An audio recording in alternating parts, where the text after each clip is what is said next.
tal? ¿Cómo están? Muy buenas noches. Un placer saludarles. Soy Fernando del Rincón. Estamos ya de vuelta después de una semana de haber estado fuera del aire por temas personales, una especie de vacación, vamos a decirle así, de una semana, ¿no? Estamos de vuelta y vaya, una de las mayores tristezas, por supuesto, el mundo está de cabeza, pero una de las mayores tristezas o la gran esperanza que tenía un servidor al irse durante esta semana es que al regresar ya hubiera algún tipo de arreglo, algún tipo de acuerdo en Colombia y que ya las cosas se hubieran calmado, que hubiera parado la violencia, que hubieran parado los enfrentamientos, que hubieran parado las muertes. No pasa el tiempo y no es así. Pasa el tiempo y la situación en Colombia, eh, si no sigue igual, ¿no? Si no sigue igual, no se ha arreglado. Eso es un hecho. Y empezamos a ver focos en diferentes partes de Colombia de estos hechos violentos, de estos enfrentamientos, de estos vándalos, delincuentes, que, insisto, hay que separarlos de quienes tienen una protesta legítima y exigencias legítimas y temas pendientes desde hace muchos años, otros desde el 2019 que lo venían reclamando y que no les ha podido resolver el gobierno del presidente Iván Duque. Esos son unos y hay que tenerlos muy claros y respetarlos y darles su lugar y separarlos de todos aquellos delincuentes y vándalos que están destruyendo la ciudad, incluso destruyendo vidas, que están violentando a los propios policías, a los propios militares, a las fuerzas de seguridad. Es un hecho. Que tienen derecho los manifestantes de protesta, lo tienen. De protesta pacífica y legítima, lo tienen. No tienen derecho los delincuentes y los vándalos, no lo tienen. Tienen derechos también y se les debe respetar a los policías, a los militares, a las fuerzas de seguridad, correcto. Pero también las fuerzas de seguridad tienen que respetar a los manifestantes que no son violentos, que no son delincuentes, que no son vándalos. Y es que ahí está el problema. El problema es que esta es una mezcolanza que en las calles, como yo lo decía la vez pasada en tono irónico, pero lo repito, no llevan un letrero en el que dice yo soy vándalo, yo soy pacífico. Pues no.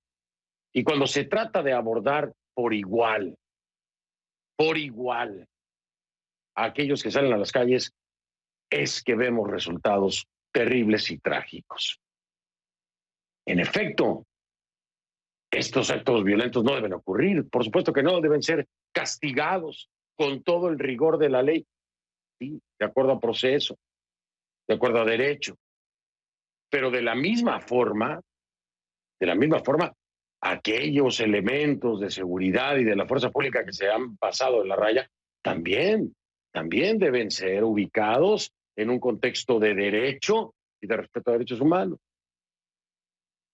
Hay una insistencia por parte de ciertos grupos políticos de solamente enaltecer la labor de un grupo y no le voy a decir ni siquiera minimizar la del otro, sino ignorar la otra.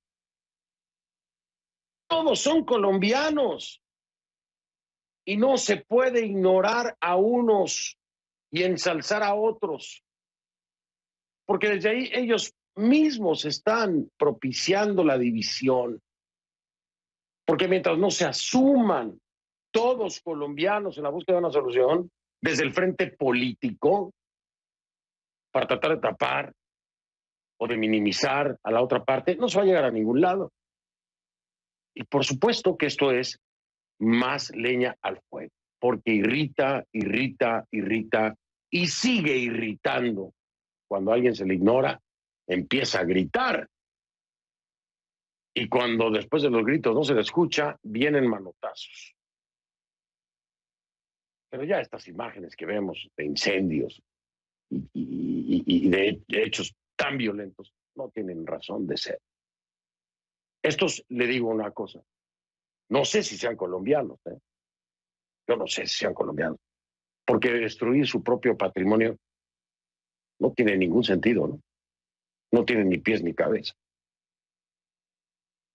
Hay una fundación, la Fundación para una Sociedad Segura aquí en los Estados Unidos, mañana va a estar conmigo Joseph Umire, que libera un reporte en el que habla de una guerra asimétrica en territorio colombiano. ¿Por qué traigo esta colación? Porque en efecto, existen otros factores que no tienen que ver con el manifestante pacífico necesariamente, ni con la problemática legítima que hoy enfrentan y exigen los colombianos para que se les dé una respuesta. Por supuesto que no. Hay otros elementos. Está el narcotráfico, está la disidencia de las FARC, está el Ejército de Liberación Nacional y muy posiblemente, el régimen de Nicolás Maduro venezolano metido en esto, ¿no? Esa es la guerra asimétrica a la que se refiere este documento que mañana vamos a estar hablando con Joseph Fumire. Pero, a ver, ¿en qué momento se van a reconocer puntualmente por parte del gobierno, por parte del partido en el poder? Cada uno de estos grupos se van a reconocer como deben ser reconocidos. Aplausos a los militares y a las fuerzas de seguridad, aplausos a los que lo hacen bien, aplausos a los manifestantes pacíficos, a los que lo hacen bien. A derecho, aquellos elementos de las fuerzas de seguridad que se han pasado la raya. A derecho, aquellos delincuentes que han violentado la tranquilidad, que han bloqueado las calles, que han impedido el paso de suministro. A derecho. Pero cuando se sigue con el monólogo de un solo grupo y no se habla del otro, no se están reconociendo los derechos de todos los colombianos. De todos. Y si no se trabajan con todos, ¿cómo van a encontrar una solución? Mientras tanto, solamente le digo que hay movimiento importante. El presidente Iván Duque ya ordenó a todos los niveles de la fuerza pública desplegar la máxima capacidad operacional para el desbloqueo de todas las vías del país. Esto es muy importante porque esto trae consecuencias gravísimas, incluso puede provocar muertes. Los bloqueos son tácticas de guerra, prácticamente, ¿no? Lo primero que se atacan son las vías de comunicación para que no haya desplazamiento por parte de las fuerzas militares de cualquier otro país. También las telecomunicaciones, el suministro de combustible.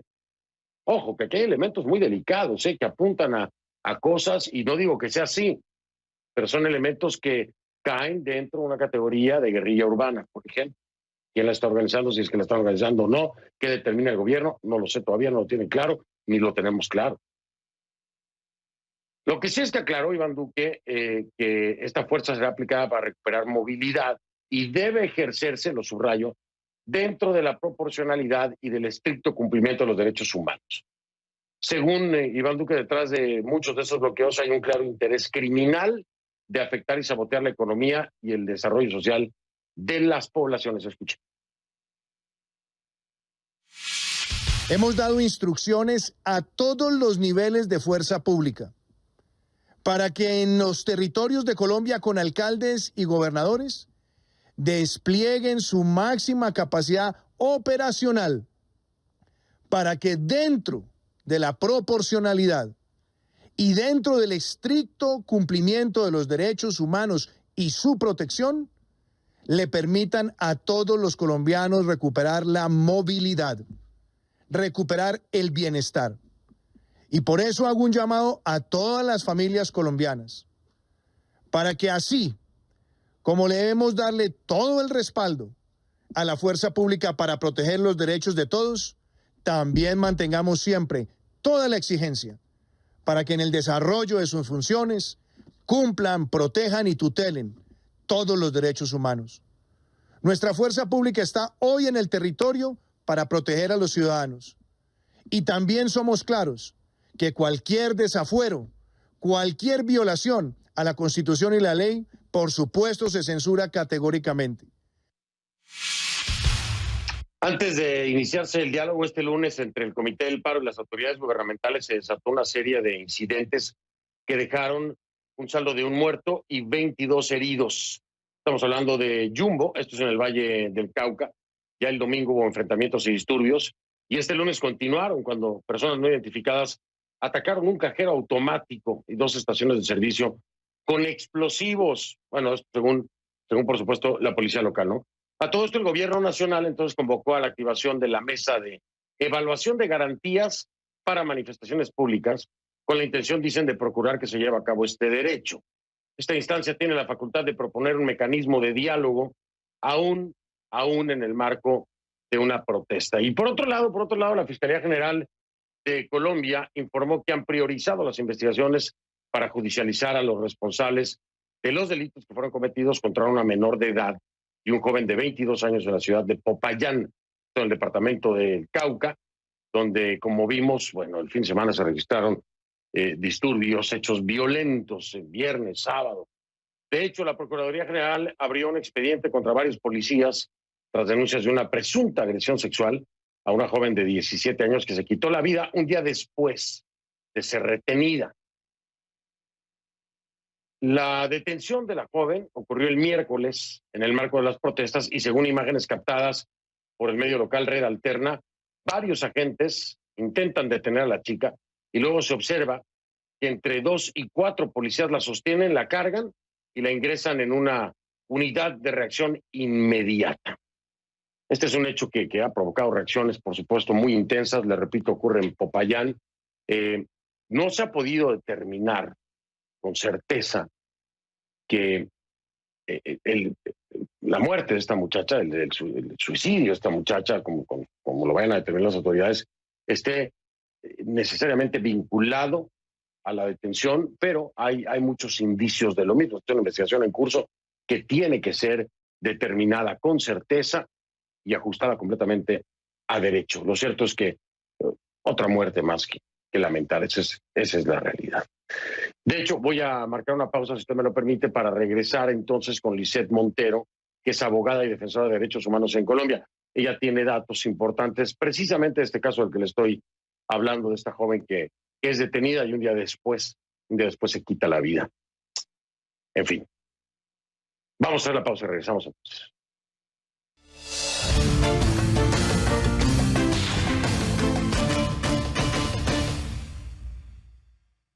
Estamos de vuelta, estoy dándole la bienvenida en este momento a Lisette Montero, es abogada y defensora de derechos humanos que me acompaña desde Colombia. Abogada, ¿cómo está? Buenas noches, gracias por estar aquí. Muy buenas noches, Fernando, y a ti, gracias por esta invitación. Gracias a usted aquí con serios problemas técnicos, pero haciendo lo que mejor que podemos para estar al aire y cumplir con nuestra obligación y nuestra labor, que pues me imagino que no es tan complicada como la suya, abogada, en este tema y en este momento con el tema de derechos humanos. Particularmente el caso de esta joven en la que ha provocado, por supuesto, el suicidio de esta joven, ha provocado reacciones sumamente intensas, de molestia, de rechazo, de repudio, pero aún no están las cosas tan claras, ¿correcto, abogada? ¿Qué podemos saber acerca de este caso, que sería una atrocidad, por supuesto, en caso de comprobarse, pero ¿le queda claro a usted, con los elementos que hay hoy en día, qué fue lo que realmente pasó y si esto es una consecuencia directa de la detención? Bueno, Fernando, hay varios hechos ciertos que deben ser señalados alrededor de este caso. El primero de ellos es que efectivamente ocurre una agresión en la que nuestro orden constitucional, legal y una serie de manifestaciones que están públicas, en manos de la opinión pública, que han sido vistas por todos y todos, refieren a la existencia de una agresión que efectivamente tuvo un carácter y una naturaleza de ser desproporcionada sobre una joven menor de edad, de talla pequeña, mujer, que estaba pidiendo a viva voz un trato diferente en el momento en el que 4 agentes del Escuadrón Móvil Antidisturbios la aprenden, según ellos, por estar cometiendo actos vandálicos, o al menos así lo ha afirmado la policía.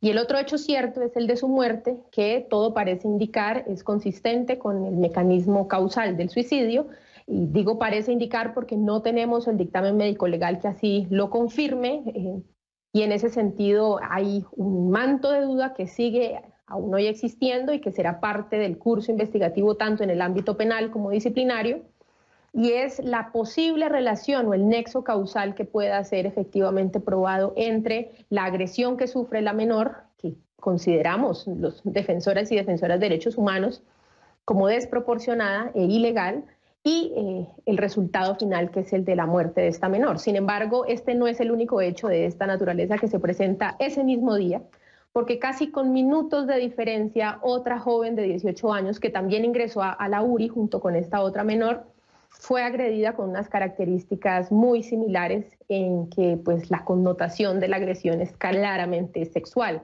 Así que la agresión sexual está aprobada. Habrá que ver cómo se determinan las responsabilidades en clave de lo penal y lo disciplinario, pero el nexo causal entre esta agresión y la muerte pues habrá de definirse en esos escenarios judiciales sin que no implique que podamos a partir de unas consideraciones muy precisas decir que existe una razón al menos fundada para pensar que sí pudo ser una consecuencia de esa agresión que sufrió la menor. Ahora, aquí hay mucha duda, y yo se lo quiero preguntar abiertamente, hay mucha duda en la transparencia con la que se llevan estos casos de presuntos abusos o violaciones a derechos humanos, agresiones sexuales, en términos de justicia. Usted como abogada, por supuesto, y como defensora de derechos humanos, ¿qué panorama le da a aquellos que tienen duda de que esto se maneje de forma transparente, de acuerdo a derecho, y que no se estén desvirtuando los casos? Porque, bueno, no es uno, son varios, usted ya lo decía. Pero, ¿qué tanto se puede o no confiar en este momento en los procesos y en la justicia colombiana para este tipo de casos, por ejemplo? Pues como tú bien señalas, Fernando, en materia de derechos humanos, nuestra situación en relación a la administración de justicia es muy preocupante. El índice de impunidad en la denuncia, investigación, sanción y esclarecimiento de graves violaciones a derechos humanos, particularmente aquellas que refieren hechos de violencias basadas en género, pues es muy bajo en relación a la posibilidad de decir que tenemos una administración de justicia eficiente. Me llamaba la atención en esa intervención que ustedes ponían como contexto, donde el presidente dice que debemos exigir de las autoridades el respeto y el acatamiento de la ley y la Constitución en este país, cuando el escenario al que hemos asistido, particularmente en estos 18 días de movilización, las y los defensores, pues deja claro otra cosa. Somos atacados directamente cuando exigimos de la fuerza pública el acatamiento de la norma, el apego a los protocolos internacionales en materia de uso de la fuerza, de uso de armamento no letal o de letalidad reducida, y de una serie de hostigamientos que muestran que incluso la labor de sistematización y denuncia de los hechos de graves violaciones a derechos humanos en este país es una situación de riesgo. Se nos considera a quienes hacemos esta labor enemigos del Estado y enemigos del Estado de Derecho, cuando por el contrario lo que promovemos es la posibilidad de que en este país la fuerza legítima del Estado también se apegue a unos estándares mínimos y promueva precisamente el respeto a la Constitución, a la ley y la vigencia de los derechos humanos en todo momento. Incluso la alta consejera presidencial para los derechos humanos, Nancy Patricia Gutiérrez, salió a decir que los derechos humanos son un marco normativo que está vigente únicamente cuando reina la armonía y la paz en un Estado, y no puede haber nada más falso que eso, ni una apropiación más indebida de las normas internacionales en la materia. Eso no solamente no es así, sino que desconoce la posición de garante que tiene el Estado respecto de la vigencia de los derechos humanos, que no se suspenden cuando existen situaciones de alteración del orden público y que tienen un marco de protección tanto nacional como internacional que es ciertamente reforzado en términos jurídicos y, por qué no decirlo, también políticos en el ámbito internacional. Por supuesto, ni aunque se llegaran a suspender las garantías, el Estado se puede deslindar de su responsabilidad en el tema de derechos humanos. En las guerras hay reglas precisamente para el respeto de derechos humanos. Que no se respeten es otra cosa. Ahora, ya para finalizar, porque me queda poco tiempo, abogada, pero se lo quiero preguntar. Desde su perspectiva, desde su punto de vista muy particular, ya me dijo este primer frente de cómo lo plantea el gobierno nacional. Pero desde Nariño, ¿usted qué ha encontrado en el mensaje del presidente Duque? ¿Ha encontrado un espacio precisamente para reconocer las presuntas o posibles violaciones y abusos de derechos humanos por parte de las fuerzas del Estado? ¿O cree que se está ignorando el tema con toda intención? ¿Qué es lo que ve usted como defensora de derechos humanos? Fernando, desde el Cauca te podemos decir, y desde el suroccidente del país, desde el Valle del Cauca, donde está Cali, escenario de una masacre abierta, autorizada incluso por agentes de la fuerza pública que al parecer acompañan a civiles que utilizan armas de fuego contra los manifestantes. Desde el Cauca, donde hemos visto una fuerza pública que sale prima facie, sin siquiera preguntarse por un momento si pudo existir una actuación ilegal o arbitraria en el caso de esta menor. Pues lo que podemos decir es que el espacio para la discusión respecto de los problemas estructurales que pueden existir y que nosotros afirmamos existen en instituciones como la fuerza pública han sido absolutamente nulos. La respuesta, pocas horas después de conocerse la noticia de la muerte de esta menor, fue de hecho una actitud revictimizante, no solamente desde el ámbito nacional de los pronunciamientos de gobierno, sino incluso en el escenario local. El comandante de la Regional 4 de la Policía Nacional, Alarcón, salió a desmentir de una manera tajante y más allá de eso, incluso a revictimizar a esta joven, cuestionando su estabilidad emocional, sus relaciones familiares, en una actitud totalmente cerrada a la posibilidad de discutir estos hechos que tienen además unos antecedentes muy complicados y respecto de los cuales nosotros como defensoras y defensores de derechos humanos sí tenemos un récord muy significativo de graves violaciones a los derechos humanos que siguen siendo desconocidas, respecto de las cuales las investigaciones son infructuosas y terminan por hacer que las víctimas desestimen sus pretensiones de justicia, en tanto lograr que se establezcan responsabilidades en este país en materia de violaciones a los derechos humanos es cada vez más difícil. La policía ha cerrado filas, el gobierno ha cerrado filas alrededor de sus fuerzas militares, señalando que si existen violaciones a derechos humanos, estas son conductas individuales. La teoría de la manzana podrida es cada vez más inaceptable en este contexto porque lo que queda probado y en el ambiente, además de la opinión pública, es que no es posible que conductas que evidencian patrones, que evidencian una sistematicidad, sean obra individual, exclusiva de la iniciativa o de la torpeza o de la actuación ilegal de miembros individualmente considerados de la fuerza pública, sino que hay un problema estructural que en este país sigue siendo desconocido y respecto del cual no hay un espacio de debate en el ámbito público que permita pensarnos una policía con la que compartamos unos valores democráticos que sean por todas y por todos aceptados. Una muy triste situación, esa es la realidad entre colombianos y colombianas. A final de cuentas, esos mismos de uniforme, en cualquier domingo, van a estar al lado de uno de esos manifestantes en algún momento. Tal vez se reconozcan en algún tiempo y digan, perdón, yo fui el que te agredió, de un lado o del otro. Se darán cuenta que son el mismo pueblo. Son el mismo pueblo. Muy triste. Abogada Lisette Montero, mil gracias por haberme acompañado y por toda esta explicación que nos ha dado, sobre todo la perspectiva de derechos humanos, pero también desde el ámbito legal y cómo ustedes como defensores de derechos humanos sienten que está respondiendo el gobierno del presidente Duque. Muchísimas gracias, abogada. Buenas noches. A ustedes, mil gracias por hablar de este tema. Los colombianos estamos necesitando un debate público nacional e internacional sobre lo que aquí sucede. Mil gracias.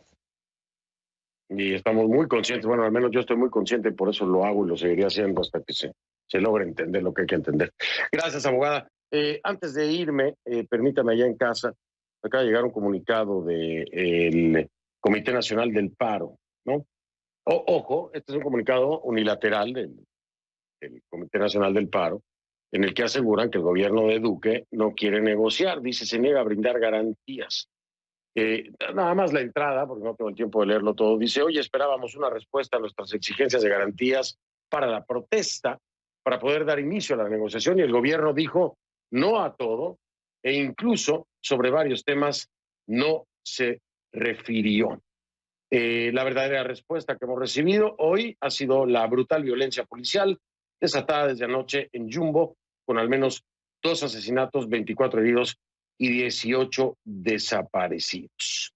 Y mientras estábamos reunidos, el presidente Duque anunció el despliegue, todo esto te lo acabo de dar a conocer, de la máxima capacidad de la fuerza pública para desbloquear el país.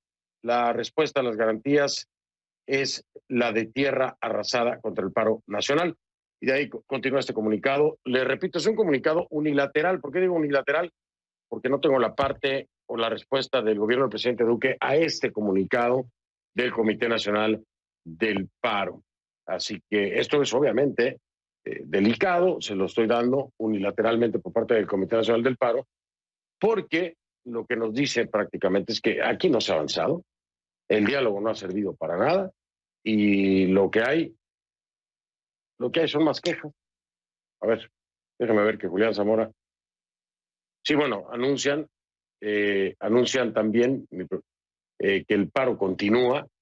Por la vida y la paz mantenemos la convocatoria a las más grandes y pacíficas movilizaciones para este miércoles 19 de mayo. Así que más manifestaciones, dice, con todos los protocolos de bioseguridad, todas y todos con la bandera de Colombia y la cacerola para hacernos oír. El Comité Nacional del Paro, no tengo respuesta todavía del gobierno del presidente Duque en torno a este comunicado, pero le repito, este comunicado que dice: no llegamos a ningún arreglo, el diálogo no ha servido para nada en este momento y vamos a seguir con el paro. Este es el futuro próximo inmediato en Colombia. Después de una semana de estar yo fuera del aire, todavía en las mismas. Hago una pausa, regreso, vamos a cambiar el tema, vamos a hablar de México, vamos a hablar de Andrés Manuel López Obrador y su aceptación, ¿no?, pública y notoria en su famosa mañanera, su conferencia de prensa de todos los días, donde dice: sí, me estoy metiendo en la elección. Sí, me estoy metiendo en la elección. No podemos ser partícipes o cómplices del fraude. Bueno, pues hay que un presidente demócrata no se puede meter en ninguna elección porque es una violación a muchas leyes, a muchas. Ya regreso. Este lunes unas 3,000 personas nadaron desde Marruecos hasta el enclave español de Ceuta, en el norte de África, en la mayor afluencia de inmigración ilegal en ese lugar en un solo día. Cerca de 1,000 de esas personas son menores de edad, según dijo a CNN un portavoz del gobierno español. En Ceuta, un enclave en el que viven unos 84,000 españoles en la costa norte de Marruecos, la afluencia repentina comenzó cerca de la playa Benzú, en Marruecos. Desde ahí, la gente nadó hacia el Mediterráneo a lo largo de un afloramiento rocoso en forma de muelle coronado con una cerca de alambre de púas que marca, por supuesto, la frontera española alrededor de la playa El Tarajal.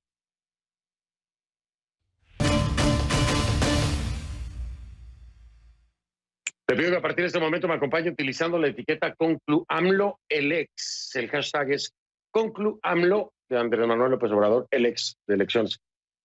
Esa es la etiqueta. Sus comentarios, por favor, a mi cuenta en Twitter, @soyfdelrincón, @soyfdelrincón. A ver, ¿qué es lo que está pasando en México? Hay quejas por las que califican como injerencias, bueno, a todas luces, ¿no? Lo aceptó abiertamente, del presidente de México, Andrés Manuel López Obrador, en el proceso electoral que se avecina, ¿no? Ya esto llegó, le quiero decir, hasta la Organización de Estados Americanos, hasta la OEA. Las dirigencias del PAN y de Movimiento Ciudadano presentaron este fin de semana denuncias ante la misión de observadores electorales de ese organismo, por lo que ya pasa a otro nivel, que por lo que parece ni preocupa a Andrés Manuel López Obrador, pero le voy a explicar. El presidente nacional del PAN, que es Marco Cortés Mendoza, dijo que todas las mañanas desde Palacio Nacional, haciendo uso y abuso de los recursos públicos, pues que Andrés Manuel López Obrador parece más el jefe de campaña de Morena que jefe de Estado mexicano. Y dice: aquí en nuestro país eso no se puede, está claramente prohibido. Bueno, en cualquier país demócrata, ¿no? Realmente. Pero bueno, eso es lo que dicen desde ese frente. Mientras que Clemente Castañeda, que es el coordinador nacional del Movimiento Ciudadano, dice que la intervención del presidente de la República no permite el adecuado ejercicio del proceso electoral y a una contienda de acceso al poder en condiciones de igualdad, ¿no?, entre todas las fuerzas políticas. Dice: en este punto se ven especialmente afectados los partidos de oposición al gobierno federal. Claro, como no, imagínense el aparato del Estado completo encima de la elección. Y por otro lado, Adrián de la Garza, el candidato de la alianza PRI-PRD a la gobernación de Nuevo León, un estado que le importa mucho a Andrés Manuel López Obrador, informó que se había reunido con el secretario general de la OEA, Luis Almagro, a quien denunció las investigaciones que se han abierto en su contra, manifestando que violan cartas fundamentales de la democracia. Y además, investigaciones que pidió López Obrador, contra De la Garza, tal cual. Ahora, la Fiscalía General de México había anunciado este lunes, hoy mismo temprano, la apertura de una carpeta de investigación en contra de la Garza por supuestos delitos. ¿Qué dice López Obrador de lo de la OEA? Dice, no tenemos nada que ocultar, no tenemos nada que ocultar. Mire, escúchenlo.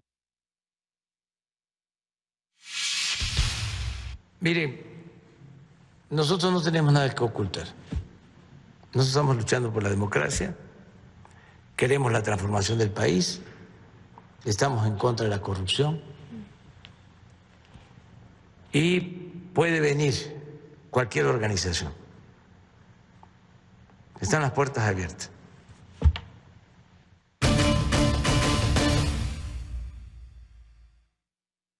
Bueno, le voy a dar la bienvenida a Mariana Gómez del Campo, es secretaria de Relaciones Exteriores del PAN. Mariana, bienvenida, gracias por estar aquí. Hola, ¿qué tal, Fernando? Muy buenas noches, un gusto poderte saludar.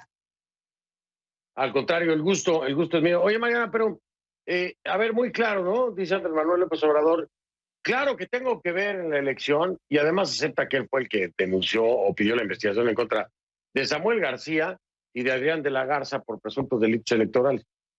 ¿Cuántas violaciones hay aquí, Mariana?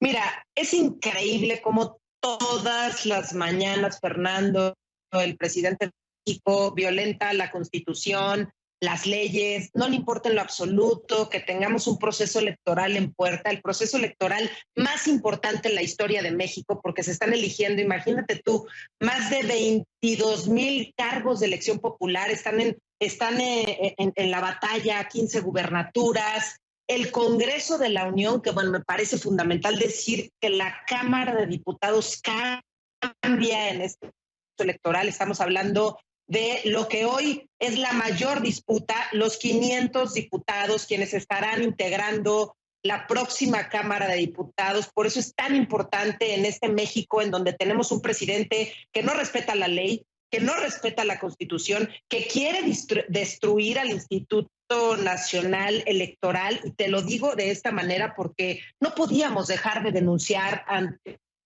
esta misión de visitantes extranjeros de la Organización de los Estados Americanos, la intromisión del presidente de México, la manera en la que amenaza, la manera en la que está también persiguiendo a diferentes actores políticos de la oposición. Y lo denunciamos, estuve presente, Fernando, en esta reunión, acompañé al presidente nacional del PAN, al presidente Marco Cortés, lo denunció de manera muy fuerte, muy pronunciada, porque sabemos la importancia de la organización de los americanos, también de los partidos políticos, también de la importancia de la elección, el número de acompañantes con los que estarán en territorio mexicano. Nos parece clave que haya observación internacional, nos parece clave que la Organización de los Estados Americanos alerten a la comunidad internacional de los abusos del presidente de México. Insisto, viola la ley todos los días, viola la Constitución. Como dijo el presidente nacional del PAN en esta reunión, se convirtió ya en el jefe de campaña del partido Morena y, por supuesto, hay total inequidad y hoy quiere destruir también al árbitro electoral. Ojo, Fernando, al árbitro electoral, que es el mismo instituto que organizó las elecciones que lo llevaron al poder. Pero tú bien sabes lo que ocurrió en Venezuela. Por eso nosotros tenemos tanto temor, porque vemos que quiere desaparecer al INE, ¿no? Un INE que funciona desde el siglo pasado, literal. Sabemos que se puede perfeccionar, sabemos que ha tenido fallas, hay que aceptarlo. Todas las instituciones, no hay institución perfecta, pero es una institución que nos ha costado muchísimo, nos ha costado mucho llegar hasta este momento cuanto a democracia se refiere. Yo veo todos los días el presidente de México quiere retroceder, quiere destruir a las instituciones, quiere apoderarse de los tres poderes. Ya tiene hoy el poder ejecutivo, el poder legislativo, gracias al contrapeso del Senado, porque no logran la mayoría absoluta. Gracias a ese contrapeso, bueno, tenemos todavía un respiro. Por eso es tan importante lo que en este proceso electoral. Necesitamos hablar a México y por eso se generó esta gran alianza PAN-PRI-PRD, porque todo esto también va de la mano. Tenemos ya a lo largo de este proceso electoral 80 candidatos o familiares que han sido asesinados, y como vivimos en total impunidad, un presidente de la República que dice abrazos no balazos, que a los delincuentes los apapacha, les permite hacer lo que les dé la gana, y claro que hay preocupación por parte del Partido Acción Nacional de lo que pueda ocurrir en el proceso electoral, Fernando. Mariana, déjame marcar pausa y regreso contigo para que sigamos charlando. También van a ver si pueden restablecer un poquito la comunicación, que de pronto se nos cortaba. Se entendió todo lo que dijiste, por supuesto, pero déjame aprovechar el corte para ver si podemos restablecer un poquito la comunicación, que se haga mejor. Regreso, seguimos hablando con Mariana, Mariana Gómez del Campo, que es la secretaria de Relaciones Exteriores del PAN. Ya ven. Estamos de vuelta con Mariana Gómez del Campo, secretaria de Relaciones Exteriores del PAN. Pues Mariana, digo, no me lo tomes a mal, pero vaya, conociendo el caso de Venezuela, ¿no? ¿Para qué van a la OEA antes de ejercer mayor presión a través de la ley electoral, del Tribunal Judicial, en fin, o sea, de agotar los recursos nacionales? Porque la OEA y los observadores, pues, ¿qué van a hacer? ¿Lo van a anotar? ¿Va a quedar registro? Entiendo que es importante, pero no van a frenar a López Obrador. Esto no va a tener no va a representar un alto para López Obrador. Prácticamente López Obrador sarcásticamente dijo, no tenemos de qué preocuparnos, ¿no? Pero te voy a decir algo, Fernando. Al final del día, al presidente López Obrador le incomoda mucho que vayamos ante la Organización de los Estados Americanos, que vayamos a Naciones Unidas. Lo ha demostrado, lo ha dicho en diferentes momentos, y nosotros vamos a tocar todas las puertas que sean necesarias a nivel nacional y a nivel internacional. Este espacio lo aprovechamos estando con don Santiago Cantón, que será el jefe de la misión en México, porque queremos que conozca sobre todo el contexto de qué es lo que está ocurriendo en nuestro país. Tenemos a un presidente, insisto, que se quiere apoderar de los tres poderes. Hoy ya es el presidente de México y sí tiene mucho poder, efectivamente. Tiene también mayoría en la Cámara de Diputados, una mayoría ficticia que él generó por acuerdos de los mismos diputados de Morena, y tiene además presionando todo el tiempo al Poder Judicial. No sé si tengas esta información, seguramente sí, Fernando, y si no la quiero recordar. Está tratando de ampliar el periodo incluso del presidente de la Suprema Corte de Justicia de la Nación, violentando la ley. Entonces, claro que todos estos abusos de poder, presiones, porque además presiona a las diferentes instancias. ¿Cómo presiona? Aventándoles tal cual a la Secretaría de Hacienda, a las fiscalías, y de esta manera presiona a los diferentes actores. Por eso es tan importante ganarle al presidente de México la Cámara de Diputados, que haya verdaderos contrapesos, porque no podemos dejar que México se convierta en un país de un solo hombre. Estamos muy atentos, alertamos a la Organización de los Estados Americanos. Ellos tienen que poner hincapié en muchas de las gubernaturas que están peleadas entre Morena y esta gran alianza que tenemos, y esta gran alianza es para rescatar a nuestro país. Nosotros en Acción Nacional estamos a favor de las instituciones, hay que perfeccionarlas, sí, pero a favor de las instituciones. Estamos también en la lucha para que en la Cámara de Diputados puedan regresar programas tan importantes como las estancias infantiles, el seguro popular, que pueda atender a las mujeres con cáncer, a los niños con cáncer también, haya medicamentos. Todo esto, Fernando, en poco más de 2 años en México, se acabó. Serán los mexicanos y las mexicanas en las urnas los que decidan eso, pero el tema es muy importante. Yo creo que hay que seguirlo hablando. Lo que hace Andrés Manuel López Obrador desde la tribuna presidencial es completamente ilegal, es antidemocrático, debe tener consecuencias y no puede pasar desapercibido que un presidente que se dice democrático acepte literalmente, lo acepte y diga que sí está metido en la elección. Eso es propio de otros regímenes. No le voy a poner el título porque luego me toca también en la mañanera. Oye, Mariana, me tengo que ir. Seguimos hablando del tema en otra ocasión, si te parece. No porque quiera, me tengo que ir por el tiempo del programa, ¿no? Pero te mando un abrazo, Mariana. Muchas gracias. Un abrazo desde México y un saludo a toda la gente que nos está viendo o escuchando. Gracias, Fernando.